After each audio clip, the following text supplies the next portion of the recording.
Hi, guys. Welcome to another episode of Behind the Visual with Mark Hansen, the podcast where I interview all those people responsible for the images and videos you see out in your world every single day. I am your host, advertising and lifestyle photographer, Mark Hansen. And today, my guest is Pete Favat. And Pete is the creative chairman at Deutsch LA. So, Pete and I talk about all kinds of stuff. We talk about what it was like to be a creative director in the 80s compared to being one now. He tells us about some of the people, the creative directors he worked with back then. And we also talk about his house that he built in Massachusetts when he was working and living in Boston, and how it was featured on This Old House and led to a certain window company making an entirely new line of designer windows just because of him. So you'll definitely want to hear that story as well. We also talk about some other things like how he got started in the business, what led him into the direction to end up at an advertising agency, how that all played out with school and everything, and his thoughts on TikTok and what people are doing on that right now. So check this one out. It's a really cool one. Lots of interesting conversation all over the place. So enjoy and let me know what you think.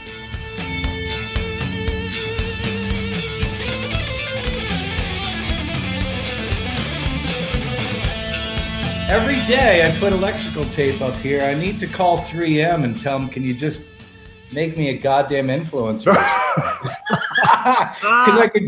Because I do a lot of electrical work. I could sure use more electrical tape. Well, absolutely. Yeah, I noticed that. I'm impressed that you're keeping it up.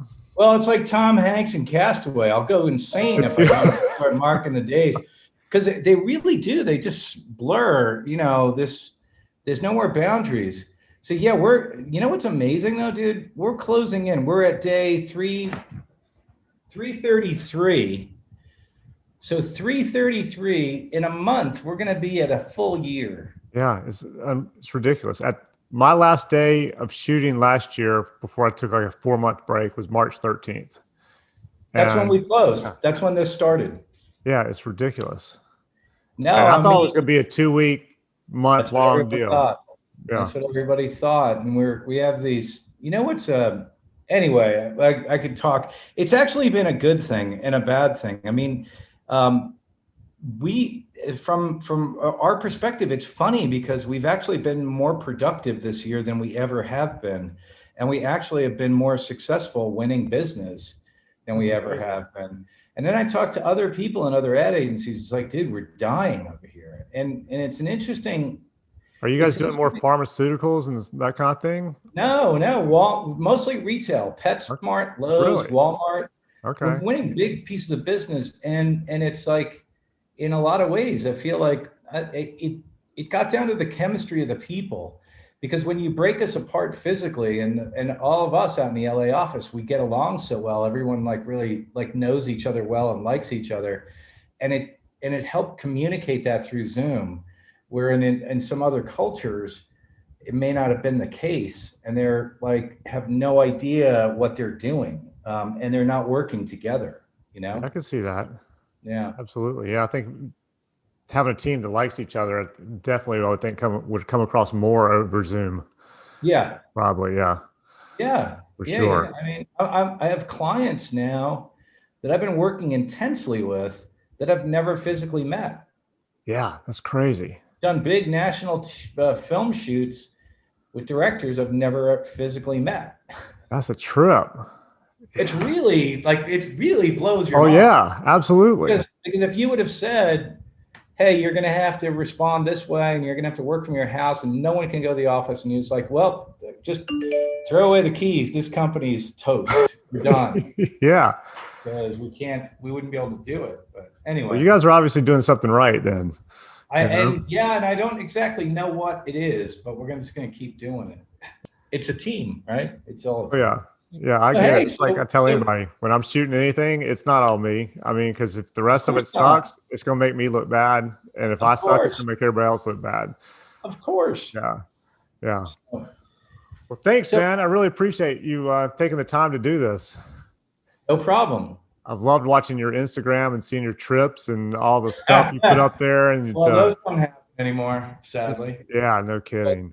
But we did have Campsgiving. We did go camping for the week of Thanksgiving, which is great. I fried a turkey out in the redwoods. Yeah, I saw that. That was a trip. And it was yeah, but that's the part that's really bumming me out is travel and also, just hanging out with people.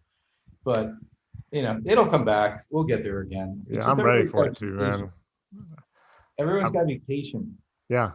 Yeah, my daughter's about to lose her mind. She's in a sorority and she's been hanging out with her cousin, and then she went to this bonfire, and then the sorority found out all these girls were going to these bonfires and parties, and they're like, all right, done. No, you can't hang out with any fraternities. You can't, go to any parties. And she's like, oh, this sucks. I'm like, well, you know what? I think it's got to be the toughest on young people, especially college age, because that's what it's all about. Yeah. Oh, yeah. It's all about dating a lot of people, like meeting a lot of people, building friendships. And it's got to be extremely hard on college kids. Oh, I can't even imagine being just and parents with little kids, who have to work, and then their little kids are running around, and yeah. So that's my favorite part is that when you see somebody like the weather person or somebody sitting at their desk and the kid just comes flying up into the shot. Oh yeah, it happens all the time. Yeah, those are great. Kind of fun because it's like, in a way, it's good because it gets rid of the veneer of the professionalism and like how the business acumen when one of your clients has their little kid jump in their lap. Yeah, like, they're human. Everybody's human. Yeah, I love it. Yeah, I do too. I like it. It's a little bit more of when we're on these things. Yeah. I agree. What's that microphone you got there? It looks pretty awesome. It's the Blue Snowball. That's what it's called. So, yeah, it's not really blue and it's not white like a snowball, but we're actually buying a lot of microphones and getting them out to all of our people who typically do our voiceovers and also our videos that go to clients. Oh yeah. Because we're doing a lot more where we're using our own people for these things, so we need to get the better equipment because the mics and these computers just aren't good. So. Yeah, I was gonna say, what kind of have you started buying the mics? Yeah, Eric Kaufman just did. He's one of my he's the creative director at Steelhead. So they're all getting shipped right now. We're shipping them all over the country to people, and also down at even Brazil, where some of our people are. Just so when we need to rush and do a video to show what we're talking about to a client, like a prototype or a case study video, we've been having people go in their closets, with iPhones. Oh yeah. And the recordings aren't that good. No. So we're like, let's just buy these mics. They're not that expensive. What kind of mics did you get? Do you know? I don't know. Yeah. I leave that stuff up to the people who know. I did a search or something, and all of a sudden I started getting ads for Shure microphones. Oh yeah. Nonstop, man. It was like a Shure. Every time I flipped my phone open, there was an ad. Well, I noticed a big difference just you coming through here with that microphone. Yeah, one of my clients who's become a good friend, he suggested I do this whole podcast thing, and he's the one who suggested the mic. And literally, so I went and bought the mic. He's my first guest on the podcast. He had suggested it about 3 weeks earlier. By the time we're doing it, he's already got a different mic. Yeah. And I was like, what the hell? And he's like, oh, this one's better than that one. I was like, well, you could have told me before I ordered this one. Are they expensive? No, it's like, I think the ones $60-$70 or something. Yeah, I think the ones that we bought for everybody were like $100 or something like that. Yeah, they have another one that's shaped more like a real mic. It's got that like the late night guys use kind of a thing. And it's better. There's those other mics I've been noticing people use with the two little microphones are crisscrossed and there's a box. Oh yeah, I've got it's a Zoom. I forget what they call them, but they're cool as shit. Yeah, I've got one. It's like a Zoom microphone, like a little handheld Zoom thing. Yeah, I've used that before. I use that a lot on shoots. If I'm doing any kind of like interviews, video shoots, that kind of thing, I'll use it. I've got to up my my microphone game because I'm working with this one. Okay, I like that. Wait a minute. It's just a miracle. Hello. Wow. No, this is terrible. But it looks cool. I bought it for our, we had this great, our end of the year party, because we always have a big, huge party, and we couldn't this year. So I was calling it a masquerade ball, MASK. And everyone had to get dressed up, and everyone had to change your name to something else. So we had a Zoom with like 200-300 people where no one knew who anyone was. And it was really weird. And then we had a contest of, we had picked 3 people, and you had a yes and a no. And the agency through chat would ask you, are you in the creative department? No. Are you in the account group? Yes.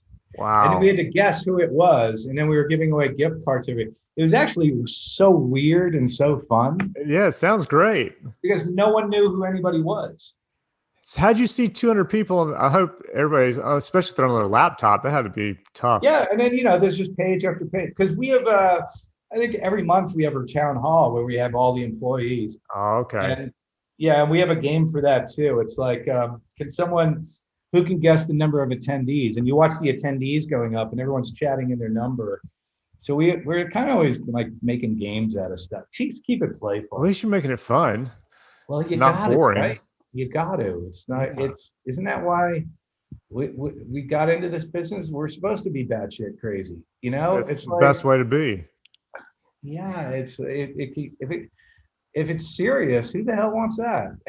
No, that's what I was talking to my brother, and he's an architect, and we were talking about how our lives have gone. There you have to be serious, right? Yeah, he's a little off the deep end occasionally himself, but we were talking about how our lives have gone, and I'm like, yeah, I live in a neighborhood with nothing but lawyers and bankers. Yeah, I said, I have nothing in common with any of them, but I wouldn't change anything, because the last thing I would ever want to do is go put on a suit and tie and sit in a cubicle all damn day long and do what they do. I would hate it. So yeah, this is a much better job. Yeah, it's I mean, man, architect I think is such a cool job. It's like I was terrible in math. I wouldn't be able to do it, but designing permanence like that's what architecture is to me. It's like I design shit all the time. Every day we're designing stuff, but it comes and then it goes. But like architecture is like, yeah, that stays there for quite a while. Yeah, it's gonna be like permanent art. Didn't you? Okay, but I did Google you, and there's something you and this old house, I guess when you were living back in Massachusetts. Did you design that house? Yeah, I did. But and I took it. It's funny because let's see, we wanted to rebuild our house, and we love the land. So I did some designs, and I actually did. It's funny being in this business. Like I did. I think it probably took me my whole life to design the house, because along the way, I've always collected like dream house aesthetic, dream house designs, and Amy and I both love timber framing, barn style. So we were going to design this house. So I literally made 100-page director treatment, visuals and writing, and it's just like you would make a treatment for like a TV spot. Right. So made this director's treatment for the house, and it was with all my sketches, and like, here's the floor in Mount Vernon, George Washington's house. It's a crisscross brick formation that I love. And I would just incorporate, here's what the windows should look like, here's the doors, here's the granite sills I want from old New Bedford factories. And what was funny was somehow that thing got circulated around a bunch of builders, timber framers, and then it landed on one of the producers' desks at this old house, and they called us and they said, hey, we just saw your treatment, it got handed to us, and we'd like you to be on this old house. And it was funny because I love that show, and our immediate response was, yeah, no, we don't think so, thanks. and they were like, well, wait a minute, we've got 4,000 people on our waiting list, and we're putting you right to the top. Why wouldn't you do it? And I said, we just don't. I'm in advertising. I spend my whole career designing and building things I really like, And then I'm told, yeah, can you change this, or can you change that, or that's not exactly how we want to do it. Mm-hmm. So, and that's okay because that's our business. But I want to design and make this thing with no one telling me what I can and can't do, because it's ours, right? Right. I'm the client and the creative, and I want to have something that's just pure. And I know how your show works. I'm in advertising. It's like you got to use Corian countertops because they're an underwriter, or you got to use so and so fixtures, Kohler fixtures, because they're giving us money.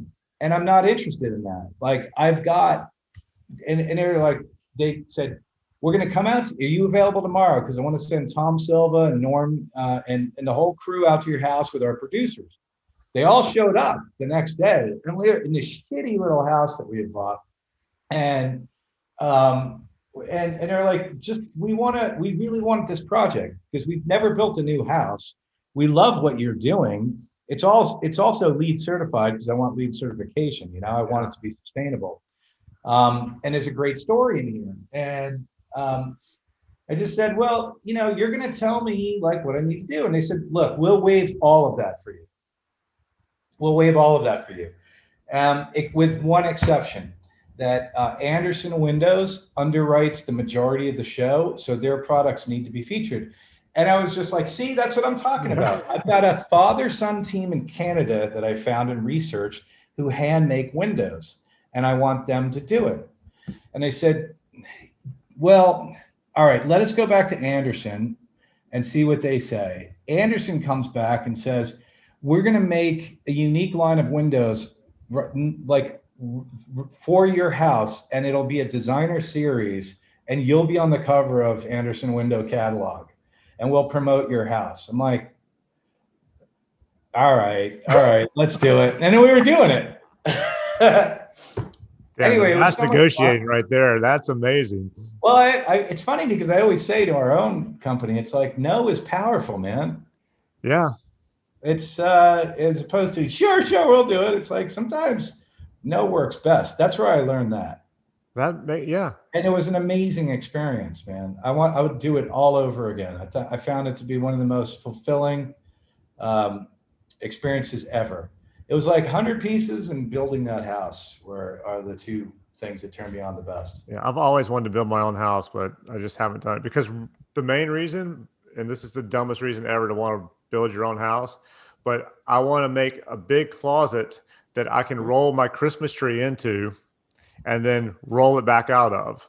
So I Do don't it. have to take it down and put it up and all that kind of stuff. We had do it. You know what? You know what's funny? What I learned is, and everyone says like, well, you know, did you get any deals? Did you get any breaks? It was like, no, we got no deals and no breaks. Everyone thinks that you're getting your house built for free. Oh yeah. No, you're paying for the whole thing. You're just on television, which is kind of fun, and you're also getting the most beneficial thing about being on that show is the house needed to be done on time because the season needed to Oh air. yeah. So typically when you build a house, the framers will come in or the foundation people will come in, and then the framers will come in, but then the electricians won't come in until all the plywood is up and everything. And they don't want to be on site at the same time Yeah. because I don't want those fucking framers getting in my way. Freaking electricians are slowing us down. So the beauty of this was like, it was all working together and it had to be done and it had to be quality too, because Tom Silva is the best. And it had a deadline. Most homeowners say the biggest pain point is we went a year over project and Yeah, I could see that. Budget, you know? Yeah. My dad built a house in the mountains in 10 years to build that house. It took forever. It's like Disney, man. It's never done. Yeah. Yeah. But they could move in though, right? They could have moved. They were able to move in. They could, it was like 9 years before they even What? had it to, they were built. Okay. Part of it's my dad. Yeah. Because he doesn't push hard enough because he's afraid that they're building in the mountains where there's not just this huge pool of people that would come up and build it. Sure. So he's afraid that if he pushes too hard, the guys, his contractors just say, screw it and leave. Yeah. So would just kind of let them do it at their own pace. Right. And they literally would do it at their own pace. They would come in, some guys would come in and hit part of it and hit it hard for about a week or two. And then like, oh, the weather's bad. And then you wouldn't see Yeah. them for a month, Oh, kind of Jesus. a thing. And I Oh, don't know how I did it because I'd have lost my mind. yeah, I wouldn't have been able to deal with that. Like I was on site every day pushing it. And Yeah. it's kind of funny because I knew the director because I'd worked with him on a job back in Boston. And you watch if you ever do watch the series, I get less and less and less through the series because I'm like, that's like, can we move the camera? This shot sucks, man. Like, why are we doing it this way? I think we should be playing it this way. And then can I see rough cuts of the show? And you could see it's like the call sheets Yeah. as they would come in. It'd be like, yeah, we don't need you today, Pete. I'm like, yeah, I'm sure you don't. Okay. Yeah. And I used to joke around with them all the time. It's like, I don't want to be a pain in the ass. I just want to help you guys make a good show, you know? Like the Yeah. music. Come on, man. The music, it's like the fucking oboe. It's like, what are we doing here? Maybe that's what you should have worked out a deal where they would build your house for free, but you would creative direct and change and redo the whole thing for them, rebrand them to where they were going to be even You better know, than they were. I know what those episodes cost, and it would have to be a labor of love because those shows get done for no money, and it's like nobody's getting paid. Right? But I think it would be one of the most fun jobs. I can see, yeah. Like just shooting the process of people building or rebuilding homes. It's either that or like Anthony Bourdain, I think, and now Stanley Tucci's on CNN. Yeah. I'm gonna go through Italy and taste all the food. It's like, well, wait a minute, that's like the best job in the Oh world. yeah. That's what I've always thought. That would be a great job. You just travel the world and you eat great food. Stay at Airbnbs and resorts and eat Yeah. food. It's like, yeah, we're going to Curacao. It's like, okay, let's go. Yeah, exactly. Tomorrow's Ethiopia. Let's go. I think that's why my daughter wants to. She's actually in college to be. She's got communications and criminal justice is what she's double majoring in right now. But she talked to a friend of mine who's a producer. That's pretty funny because communications sometimes is a criminal. So it's so she's actually that is true. She's actually gearing up for the future because like it's funny like communications and criminal law and criminal justice.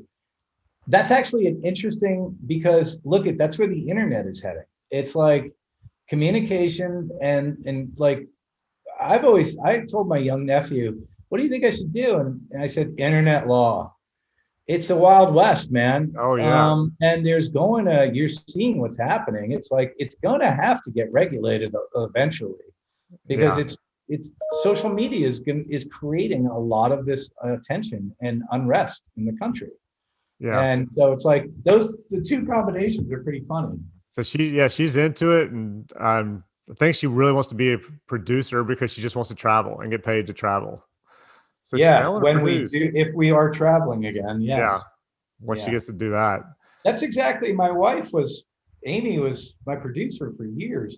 And that's exactly the reason. She was a receptionist out of college. And she said there was this really cool woman who was always dressed really funky. And she was always running to a plane in this advertising agency I worked in. And I was like, I want to be her. And she was a producer. And she was just always moving, always shaking and doing stuff. Yeah, so I think it'd be good for her because my dad always called her the directress when she was little because she would try to make everybody put everybody and tell them what to do. There you go. There you go. A great job. We all need that. Yeah, I mean, exactly. I always say it's like I married a producer on purpose, man. I fell in love, but the fact that she was a producer, we all need a producer in our life. Yeah, it's good to have. Yeah. Oh yeah. Yeah, my wife used to do that with me, and then she's moved up in her company to the point where she doesn't do any of it anymore. She's become too expensive. Yeah, I can't afford her anymore. Now she just comes in and looks at what I'm doing on the computer, and she goes, "Are you retouching?" And I'm like, "Yeah." She goes, "You missed that right there. And what about this over here?" She goes, "And that's distracting as hell right there. You need to take that out." That's pretty funny. That's objectivity, right? Oh yeah, it's good. I think that's a big part of our business. You know, I mean, it's funny because I came into this business where the creative directors were the overlords of everything. And it's like that person had everything in their head and they were not nice. They would exclude all other groups and departments in the company. This is in the mid 80s when I started. And it's it was just like, man, they're tyrants and they're mean and they're drunk most of the time. And it's like, this is not, I don't know if I could do that. And I think that it's really changed. And I tell a lot of young people that what I saw in the beginning of my career in this business and what we see today is radically different. And I use that because as I went through and I started managing and leading and like running a fucking ad agency, I was like 29. I don't think we knew what we were Oh, really doing. wow. Thank God we had some older people that were managing the money and everything. But Was it the your agency? Houston Hersteck Favat, it was. Oh, It wow. was, and then You were Arnold bought. 29? Yeah, I was 29. I was the Oh, shit. CCO with Rich Hersteck. Wow. And yeah, and we were on fire. We grew to about 250 people, and then Arnold bought us. Oh, that's nice. Yeah, it was good, and we had a good run. We had Converse, we had like anti-smoking in Massachusetts. We were actually a really good agency, and I think I learned from all those predecessors that the if you like one of my bosses, he saw somebody on the creative floor and he said, "Are you in the creative department?" It was this woman. She said, "No, I'm in media." He goes, "Well, then get the fuck off of our floor." Really? And I turned to him and I said, "Why do you do that? Why?" Like, because we're here working until 3 o'clock in the morning. Don't you think we should be asking these people to help us? Like, they get to go home and we're fucking here working. I don't like your plan. I don't like this at all. Like, I want to work with other people, and it just wasn't the way. And nowadays, I feel like, and the thing I love is like getting on, design and tech and all of us and figuring it all out together. I always say ideas come from everywhere. And if you work for our company, even if you're in finance, you've got to be bringing ideas for our clients in here every day.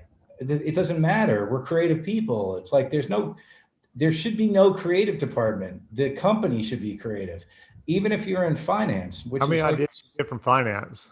what? How many ideas you get from the finance people? Not too many, Over but a year? well, I don't know because they may be thinking of something in their department of the way they're doing things. Yeah, that's I true. just want I've seen it to be true that like when your wife comes in and says that really bugs me, we're not we're not making fine art. Like this Right. isn't like Mark's painting Yeah. where you have it's like the house. I wanted total control of that house. What we do for a living is totally subjective, Mm-hmm. and we make commercial art. So it's all up for review and criticism.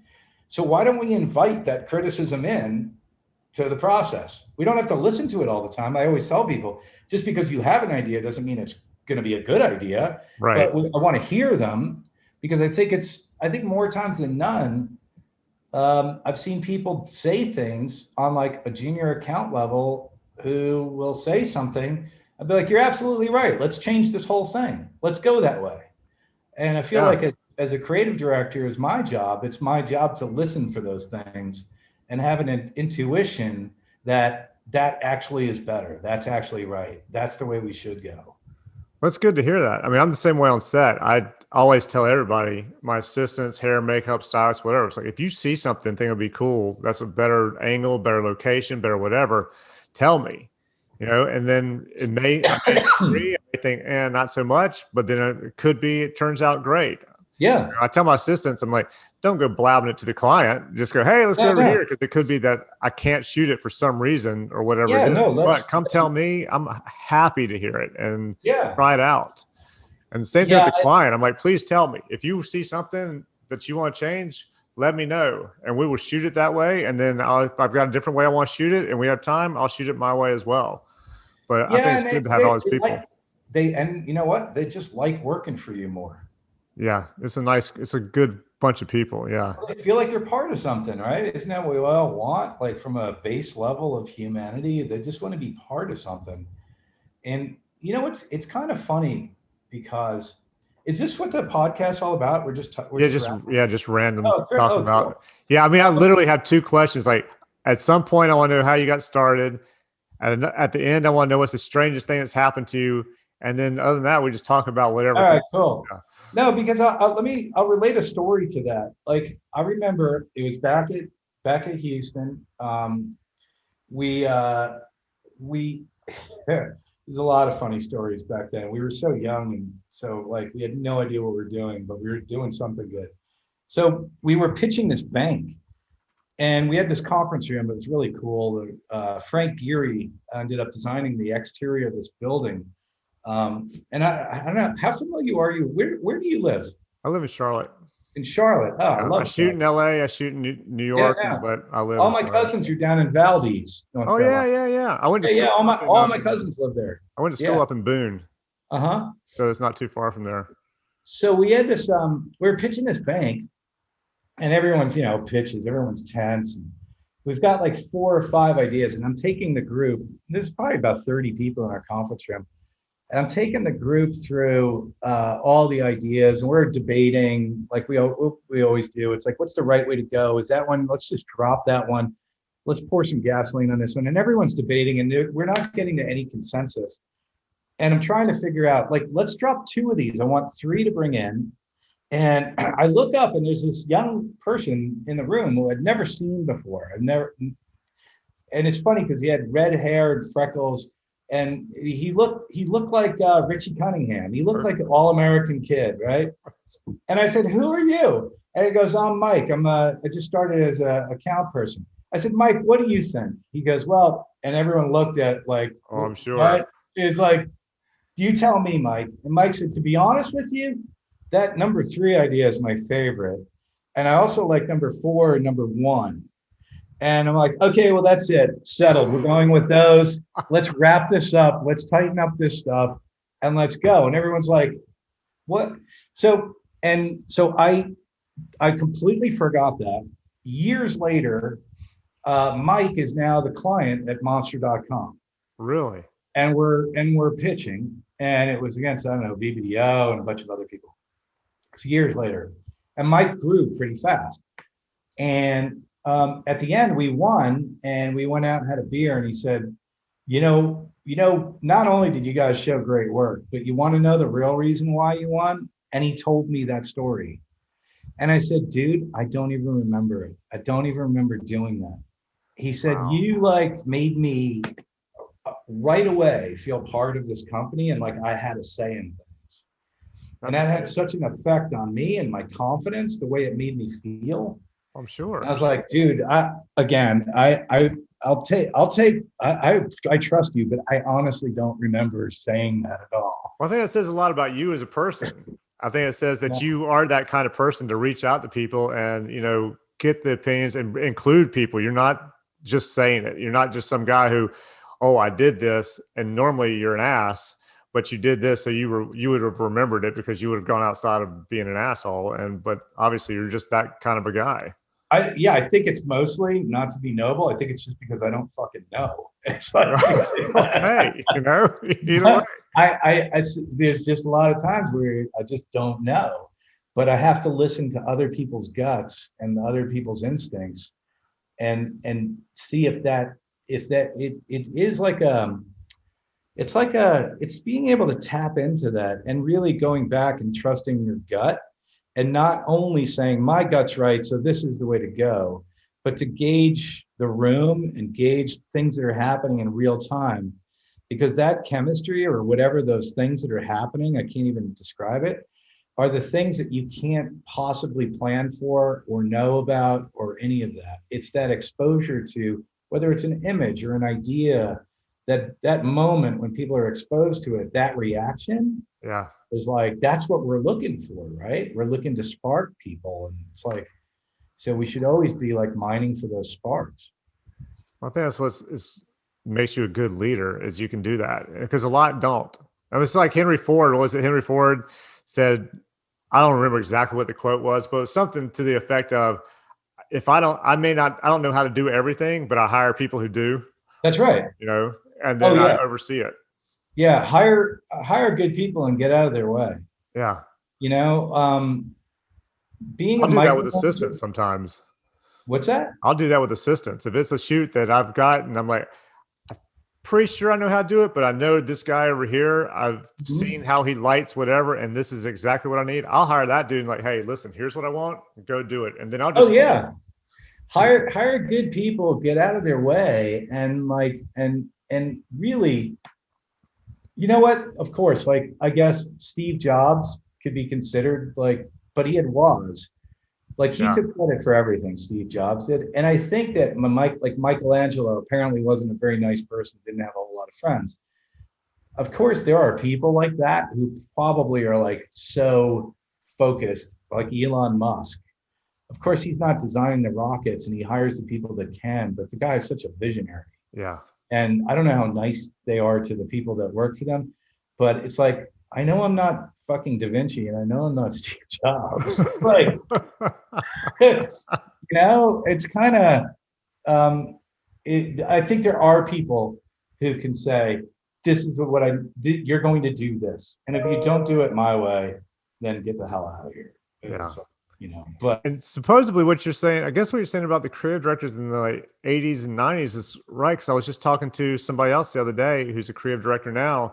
And she said her first job, the creative director would go and have like a 3 martini lunch, come oh yeah. back, they'd put the work up on the wall for whatever project they were working on. And she said that creative director would be half lit and just be like, what the hell is this? Why'd you add this shit here? This is horrible. And she said it would just destroy everybody on the whole Oh, thing. I mean, yeah, I don't want to get into naming names, but like I had one creative director who's just such a son of a bitch and drunk all the time and like would say to my partner, it's like, yeah, I know, like in the afternoon it would all come out. I know you're a homosexual. Why don't you just, and the guy wasn't gay. It's like, I know you are. Why don't you just tell everybody you are and get it over with? So can we just focus on the work? It's like, can we just talk about the work? In those years, and I was working in New York, if you didn't, and this is back to when I was actually typesetting because it was doing a lot of print. So we had to get your spec out, all of your work needed to be specced out and get into the font producer. His name was Egon Merker. And Egon was a great guy, and you literally, like, it was painstaking, pica rulers and kerning. Oh, You get wow. all your numbers and the fonts in and the point sizes, and it would go out to the font house. But if you didn't get to Egon before 1 o'clock in the afternoon, your type was getting fucked up because it was like not coming back the right way. And that was just the times. People spent a lot of time drinking, and so with that just made me stay at work until like 2 a.m. because I needed to get all that work done because I needed to get in line with the art directors to get in to see Egon because there was one guy. There would be a lineup of art directors outside of his office. Damn. Because we all knew if you didn't get to people, yeah, it was. You had to get everybody nasty. before lunch before they went It to the was trash. nasty. It was so nasty. It's so different, and a lot of people just don't realize how much it's changed, and all the changes are for the better. I mean, look how much more control I would assume you have as a photographer versus I used to hire a photographer. They would deliver me the dye transfers, the big dye transfers, right? Would come Yeah. like a few weeks later. And I'm shooting a bulldog for carnation. It's like, and as dye transfers would come in, all the range of color. And then I would have to circle it because Spano Racanova was the retouchers. Then they would come up.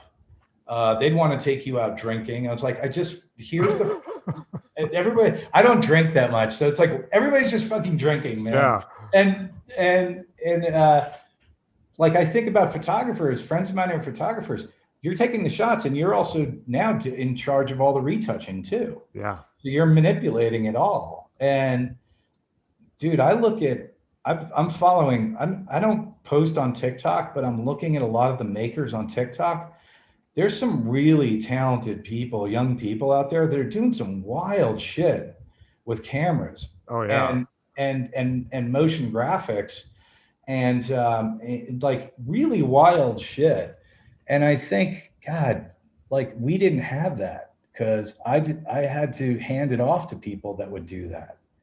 Um, Yeah, you that is know, and probably my favorite thing about digital is I have control of that image and I don't have to take it to the lab and I don't have to say push it, pull it, burn this, redo it please, the color's way the hell off or whatever yeah. it is. So I'm not constantly looking at a print having to send it back to be reprinted. I can just do it all on my computer now and it's a So are lot you shoot? Do nicer. you shoot raw? Do you shoot mostly Oh yeah, raw? always. Yeah. So you shoot raw. So it's funny because Ron Howard's got this great quote, and this is one of the biggest problems in advertising. It's like in the same thing with photography. Um, the shooting of a film is you capturing the story the best you can, and you do that in a manner where you feel like, okay, I've got this story covered. But young filmmakers, give yourself a huge amount of time and edit to play with it because that's where the magic really happens. It Oh doesn't yeah. happen on the shoot. It happens in the edit. And it's funny because in advertising, it's like we do all this upfront thinking, all of this creative development. Then we go out and shoot, and we need to see a rough cut in a week. It's like Mm-hmm. we have like 140 hours of footage here. I'd like to go through it and spend the time, and actually like a month, to be honest with you, to edit Yeah. because it'll be so much better. But no one seems to understand that. Somebody I That was post speaking time with is so important. Nathan Monteith, I think it was the guy I was talking to, creative director, and he was talking about a shoot they did for some car company. I can't remember who it was, but he said they were editing on set. So they were shooting and editing Oh while they were yeah, shooting, yeah, which to yeah. me just seems a little ridiculous. Well, the only it's funny because yeah, I've done jobs like that where we're still not on set, but we just did a giant job for Walmart Plus with the Mercadantes, Daniel and Katina. And I think we made like 50, 35 videos and for TV and online and stuff. But we were shooting in a sequential order and giving the editor, so the editors were right behind the filmmakers, which is really another great thing about digital because you don't have to process the film anymore. It goes right from Yes. the memory, it goes right from the camera, right into the drive, and we start editing like right away. And man, that process has sped things up. I mean, computers and all this digital stuff has helped us tremendously. It's also hurt us a bit too, because now the expectation is, well, you already got like go, Yeah. you know. But I think that's the one thing that we should probably I try to push on all the time is that in the back end of how we how we make this stuff. I'm actually more fascinated about the film techniques that young people are finding out how to make, like motion techniques, because it's like some of them are going back to the like TikTok. Yeah, jump up and change your clothes. It's like we all Right. know how that does it. But there's some people that are really, it's like really interesting, like Chaplin type stuff. Like Chaplin was really pushing the boundaries in the way he would Oh do his yeah. stunts, like film backwards because the he walks and a giant blade just misses him. And then I was like, how did he time that out? Well, he shot it backwards. So the hatchet went up and he walked backwards. I was like, that was really progressive Genius. Yeah. back in the day. It's knowing your tools and knowing how to manipulate those tools to do something like that people haven't seen before. Yeah. I think That that's to me why is what's so exciting about TikTok. I think it's a great time, especially if you're younger Oh God. and creative. It's amazing. Although at the Mm. same time, I'm glad they didn't have all this stuff when I was growing up because I don't want everything I did when I was in my late teens and 20s being broadcast for the entire world. That's so true. It's kind of funny.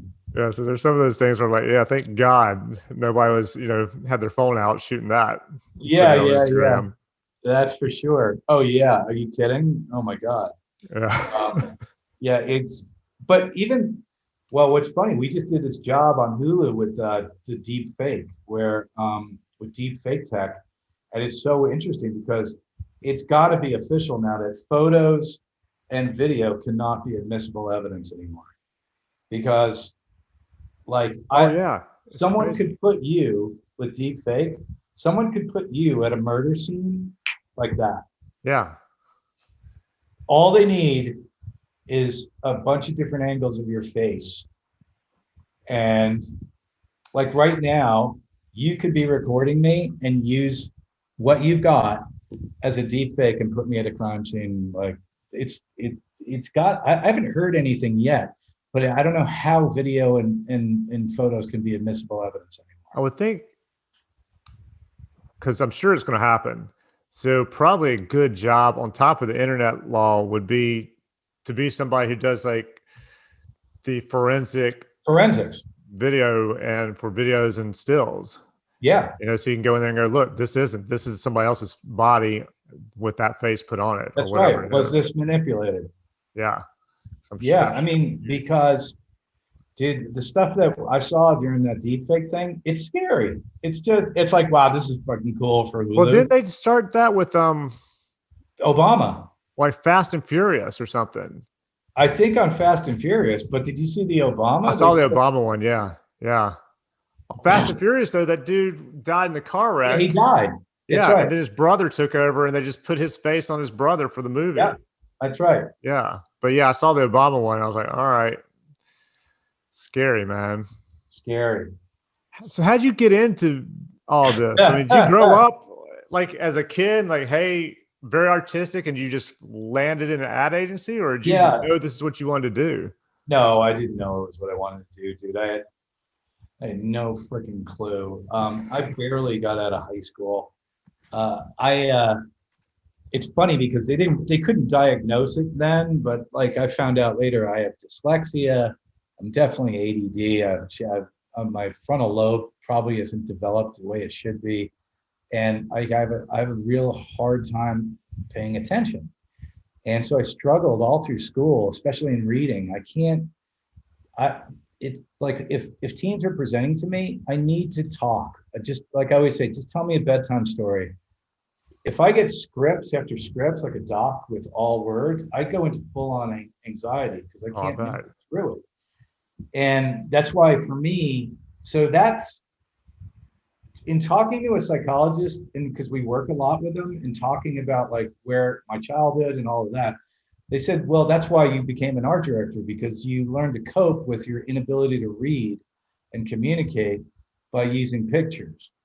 It's very Okay. clear that because of your handicaps, you leaned more into visuals to do the work for you, and your understanding of visuals um, became a very important thing, whether you knew it or not.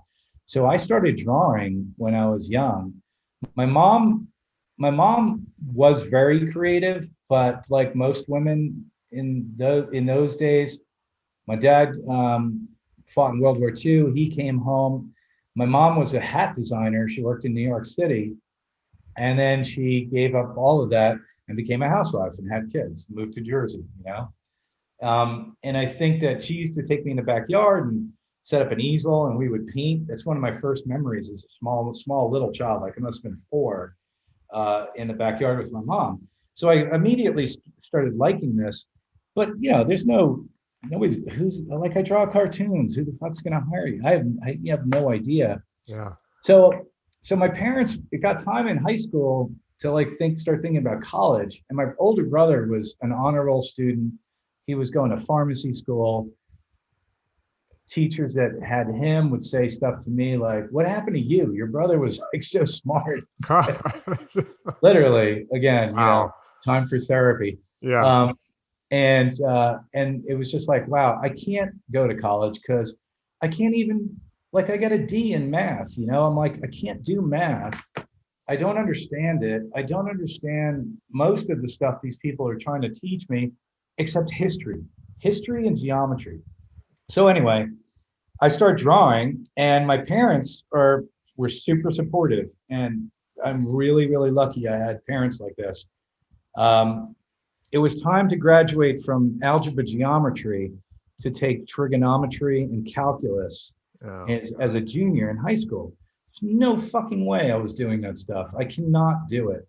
And so I said to my parents, I'm not going to go to college. I want to go to an art school, like in New York City. I'd like to go to somewhere, one of those art schools in New York, like Parsons or Pratt, or like School of Visual Arts or something like that, because I think that that's really all I can do. And so they said, okay. So they went to my high school and they negotiated with my guidance counselor. He is not going to get into a good college, because of his grades. But he's like aces all the other storytelling, like history and art. He's getting A's. And so he wants to go to an art school. I actually thought too about architecture, but the engineering involved and the numbers involved is not going to be able to do it. So would you as a school give this kid a pass on trigonometry and calculus and advanced, I forgot what studies it was, and let him take 3 art classes versus 1? So triple up his art class, because to get into an art school, you need a really good portfolio. I mean, School of Visual Arts, 300 students got in out of like 4,000 that applied. Oh, wow. So you need a portfolio.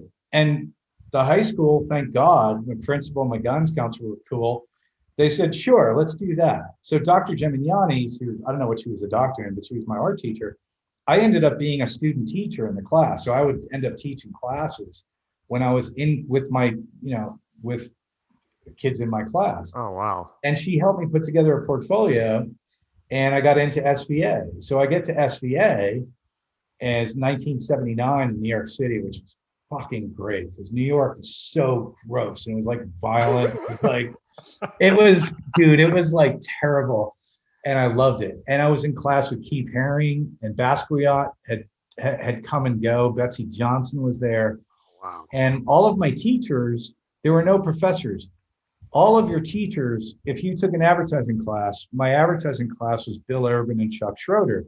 Well, they were doing the Miller Lite campaign. They would give up 2 hours out of the week to come and teach a class and then go back to McCann.